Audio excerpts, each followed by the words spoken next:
Kumusta mga kaibigan, maligayang pagdating sa aking channel. Ang sikat na aktres na si Tuba Büyüküstün sa gitna ng isang malaking bagyo sa social media pagkatapos ng mga kamakailang mga kaganapan. Si Engin Akyurek ay nahihirapan sa bilangguan at nakaranas ng mga problema sa kalusugan habang nanginginig ang agenda na si Tuba Büyüküstün ng Paris. Sumali siya sa linggo at pagkatapos ay nasasabik ang kanyang mga tagahanga. Libo-libong mga tao na kumaway sa social media ang pamuna sa mga sikat na manlalaro. Ang mga komento ni Tuba Büyüküstün sa huling pagbabahagi ay naging isang kampanya ng lynch.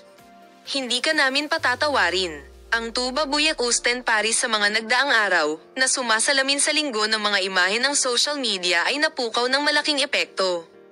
Ang sikat na aktor na si Engin Akyurek na nagpo para sa mga lente na may mga damit na ito at masayang biro ang target ng malupit na pagpuna dahil mukhang komportable siya sa isang panahon nang siya ay nagpupumilit sa mga problema sa kalusugan sa bilangguan.